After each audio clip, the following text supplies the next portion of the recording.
Hi, my name is Lexi. Welcome back to my channel. And today I'm just going to give kind of an update basically on the past couple of months. I can't remember when my last update was, but I have been taking a break from my weigh-ins and I'm still doing that. It was actually a really good decision, but I just sort of wanted to update you guys on what's been going on and, how my fasting is going and anything that I might find relevant. So I'm not exactly sure what I will talk about in this video, but it's going to be a little more chatty. So I just wanted to also ask you guys if you want to leave in the comments if there's anything that you would like me to talk about in regards to alternate day fasting.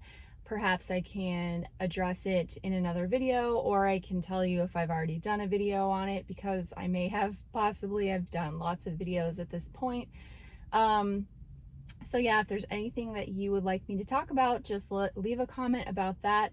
And as always, I just want to thank you guys for always being so kind and supportive. I'm always just blown away by how nice everyone is, and I'm so grateful because I do know that there is a lot of ugliness on YouTube and on social media. And so I'm grateful to have mostly avoided all of that. Of course, there's the offhand comment here and there, but overall, the majority has been just so nice, and I really, really appreciate that. You have no idea. And you guys are by far and away the reason that I continue to do this, because otherwise I would have quit a long time ago. So anyway, I have been pretty busy lately. It's been summer. My kids are off of their normal school routine. I do homeschool, so I do have my kids home all the time, but now we have neighborhood kids and friends in and out of our house, and so it's been a little chaotic, very busy with some travel and this and that. And so I have just not had a lot of time to sit and think, which is part of the reason why I'm actually doing this video, because I have some topics that I want to talk about, but I didn't have, all of my notes in my head wrapped around those topics. So I just wasn't ready to do any of those at this point. But I have been continuing to alternate day fast. I typically alternate between 5-2 and 4-3. And if I were to be able to pick what my favorite way of doing it would be to do 2 weeks of 4-3, 1 week of 5-2, and to continue on that pattern. It doesn't always work out that way, but that's just what my preferred kind of rhythm would be if I could choose. But yeah, I've been just really enjoying that. And again, I don't want to talk about weight numbers, but I'm still tracking my weight every day. I actually stopped using the Happy Scale app. I've shared with you guys the Happy Scale app on all of my weight updates, and I really like it, but it just got to a point where it was starting to bug me, because if my weight was trending up and I knew it was trending up, I would see that red area on there, and it just was starting to bug me. And so for some reason, it doesn't bother me seeing the weights on paper, but seeing it in the graph was just getting on my nerves. And so I stopped using the app. But what my plan is to log all of my weights.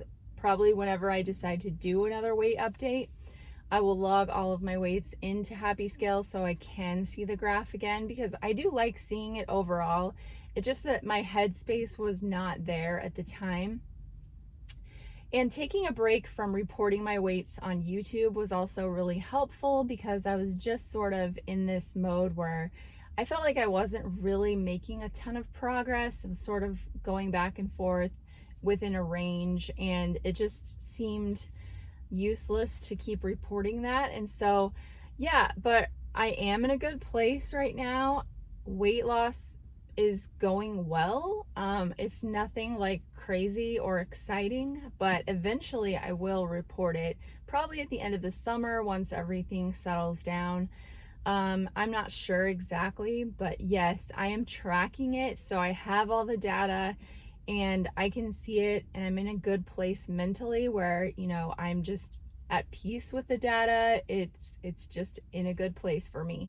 So with all of that, I guess my advice to you guys is to really just to be aware of what tracking tools are useful to you and when they become not useful. That can apply to fasting apps and anything else that you're using to track kind of your data. Sometimes they can become a negative thing.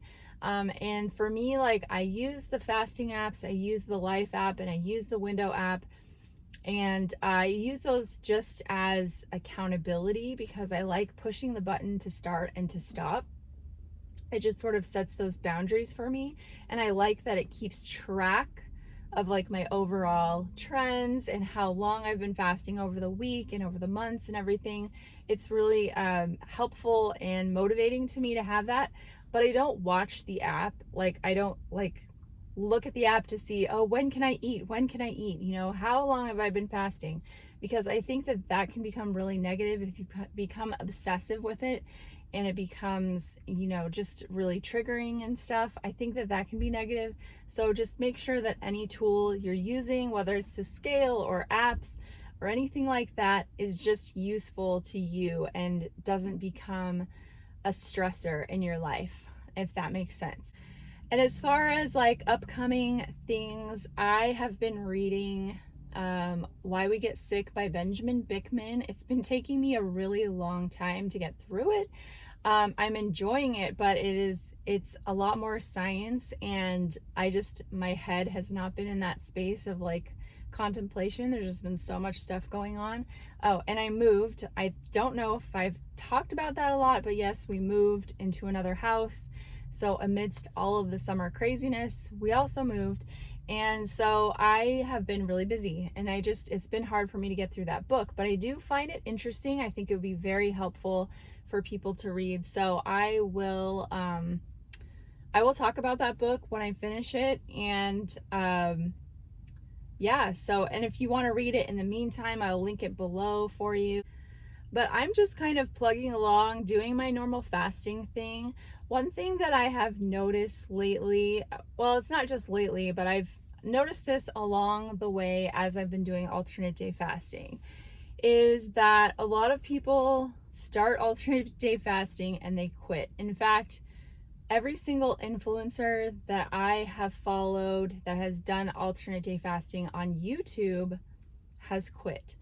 And you probably have noticed this too. And I've really been thinking a lot about why this happens. And I want to talk about it also in an upcoming video because I think that it could lead people to believe that alternate day fasting is not sustainable. And I've talked about that as well in another video. But it's just been something that's been on my mind. So let me know if that's something that you've noticed and if it's something that you would like to talk about, because I think it's important to address those things, because I know that there can be a lot of fear around what you're doing and whether or not it's going to work long term, and that's totally valid. And so I think that I would like to talk about that a little bit on an upcoming video. So those are just a couple of things that I would like to address in upcoming videos. I have some other ideas, like I said. I would love to hear yours if you have any. And I just kind of wanted to update you guys and let you know that I am still fasting. My fasts right now are generally between 39 and 41 hours pretty consistently, just because that's the rhythm that I fall, where, you know, depending on where I end and where I start, it's really a comfortable time frame for me. I am in a mode where I'm not trying to push too hard. I'm not trying to push myself to go any further. I don't think it's beneficial for me to do any longer than that. And so I actually haven't done any like 2-day fasts in a while. I did a 48-hour fast, I think in June. Maybe, yeah, pretty sure it was June, maybe the beginning of July. I ended up doing a 48-hour fast, but I just haven't been motivated to do any 2 or 3-day fasts. And I don't push myself to do those types of things. I think they can be really beneficial, but I do think you have to be in the right mind frame and also just physically feeling ready to do something like that, to kind of go into the longer fasts. And also just if you're a woman, to be mindful of where you're at in your cycle and whether it is a good time to do something like that. So I just haven't been in a spot to do any longer fasts. I've been really happy with just sticking with my alternate day fasting, full day fast. I find myself in a place where fasting really just fits quite well into my life, which is awesome.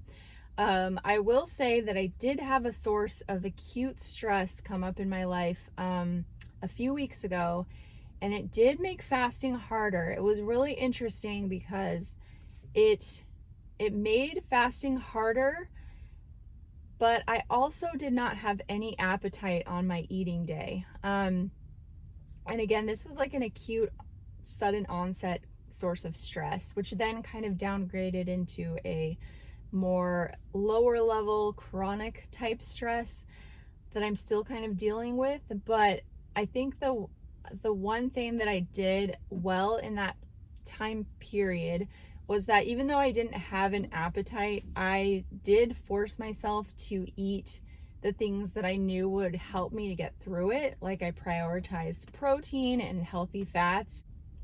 You know, I just made myself at least eat those macronutrients that I knew were going to help me the most to continue functioning well. And so I would recommend that if you find yourself in that type of situation. Also, I was listening to the Fasting Method podcast, which I've really been enjoying. That's with Megan Ramos, who works with Dr. Fung, and also Nadia Pataguana. I hope I said that right. But I really, really like that podcast. And they were talking about how with fasting and alternate day fasting, if you have an acute stress, something that's new, something that's really sudden and intense, then that may be a time to step away from those full day fasts. Because they can be a little bit too much stress on your body. And I definitely could feel that during that time. But then they say that once that kind of downgrades into a sort of chronic but ongoing, something that you can manage, even though it may still be stressful, usually that's going to be okay, like to continue to fast, because fasting tends to be a actual positive stress on your body. It's just about the entire stress load that you have in your life. And so you have to kind of evaluate that for yourself and how you're feeling, if it affects your sleep. Because in this case that I was under, like the first night I could not sleep at all. I was so stressed out. So that definitely made, the subsequent day worse and harder, and just made fasting harder.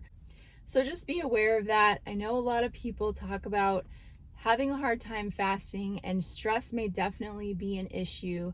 So having stress management techniques can help. So those are just the things that have been going on in my life and with my fasting, and I wanted to mention them. I hope you guys are doing well. Please do let me know if you have any questions or if you have any ideas for something you'd like me to cover, or let you know if I've done a video on that already. So I will talk to you guys next time. Thanks for watching. Bye-bye.